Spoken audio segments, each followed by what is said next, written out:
Dear students, welcome to kids measures. आज की इस वीडियो में एक्सप्लेन करने जा रहा हूं कंडीशनल ब्रांचिंग इन 8085। तो अगर हम कंडीशनल ब्रांचिंग की बात करें तो हमें पता है कि कॉन्सेप्ट क्या कहता है कि अगर तो कंडीशन ट्रू हुई तो हम जंप करके किसी पर्टिकुलर लोकेशन पे जाएंगे, अदरवाइज हम नॉर्मली एग्जीक्यूशन करेंगे अपना सीक्वेंशियली जैसे चलता है। तो अगर हम बात करें कंडीशन कौन सी है, कहां से आती है कंडीशन, तो यहां पे फ्लैग्स जो है जो हमने पढ़े हैं ऑलरेडी, मैं आपको बता चुका हूं। अगर आपने नहीं पढ़ा तो ऊपर लिंक में आपको दिखा रहा होगा वहां पे कि फ्लैग्स जो है डिफरेंट टाइप्स ऑफ फ्लैग्स होते हैं। जनरली हमारे पास 5 तरीके से फ्लैग होते हैं।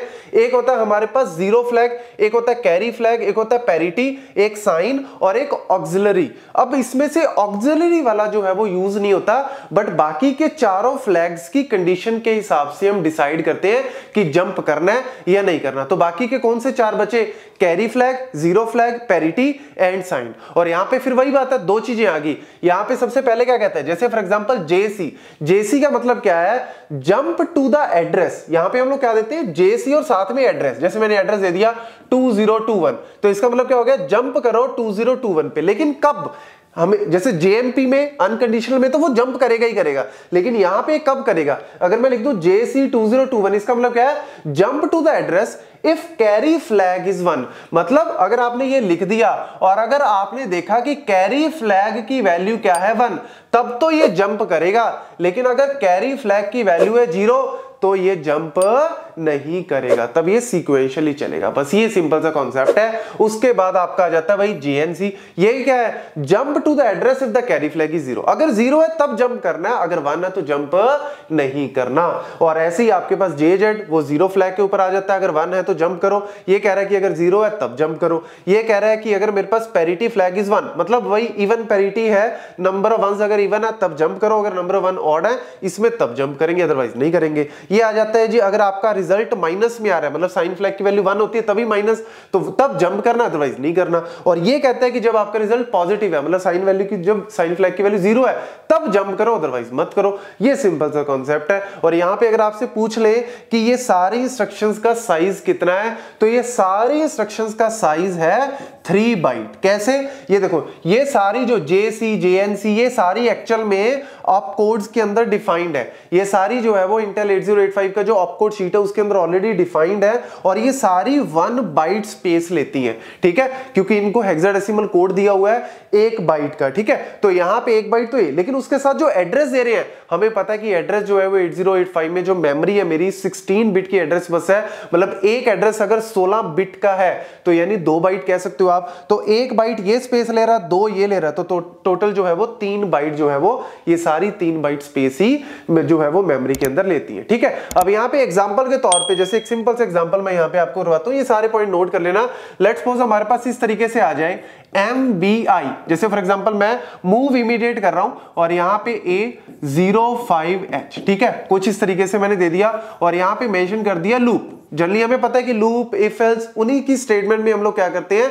जंप करते हैं। तो लूप में मैंने लिख दिया लेट्स सपोज यहां पे DCR, डिक्रीमेंट कर दिया A की वैल्यू को, और यहां पे लास्ट में लिख दिया JNZ, ठीक है, मतलब जंप इफ नॉन जीरो। तो यहां पे क्या लिख दिया? लूप। तो जनरली होगा क्या?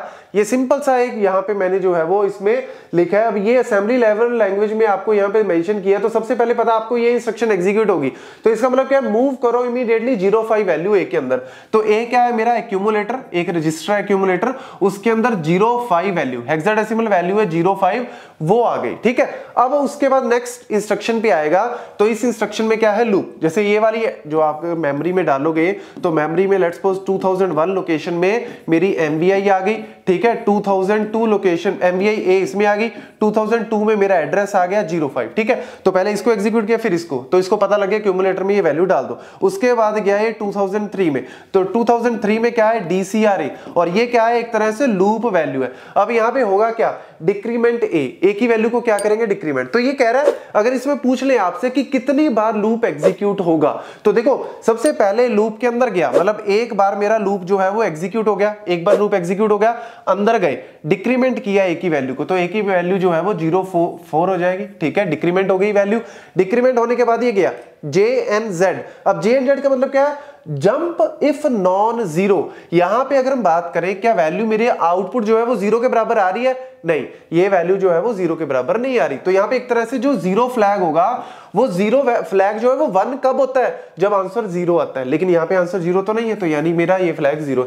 तो ये जंप करेगा, ये एक्चुअल में क्या करेगा यहाँ पे? Jump if non zero. तो देखो मेरा नॉन जीरो आ रहा है तो ये जंप करेगा कहां पे? लूप, मतलब दोबारा फिर लूप के अंदर गए, फिर डिक्रीमेंट किया, एक बार लूप मेरा चल गया, दोबारा फिर चल गया, लो जी एक बार फिर चल गया मेरा लूप, ठीक है, 2 बार चल गया, और फिर उसके बाद यहाँ पे फिर डिक्रीमेंट कर दिया वैल्यू। जैसे डिक्रीमेंट की फिर देखेगा क्या मेरा रिजल्ट जो है वो नॉन जीरो है? यस, मेरा रिजल्ट जो है वो नॉन जीरो है। तो फिर लूप के अंदर गया, लो जी डिक्रीमेंट किया एक ही वैल्यू को, और यहां पे लूप जो है वो मेरा 3 बार चल गया। डिक्रीमेंट करने के बाद फिर देखा रिजल्ट जो है jump if non zero. Jump देखो यहां पे नॉन जीरो वैल्यू है, यस नॉन जीरो है, तो जंप करके कहां पे? लूप पे चले जाओ, मतलब इस एड्रेस पे दोबारा फिर जहां पे भी ये एड्रेस है, ये वाला जो एड्रेस है उस पे चले जाओ, फिर डिक्रीमेंट करो। डिक्रीमेंट किया तो वैल्यू क्या होगी? 0 1। लूप एक बार और चल गया, फिर क्या होगा?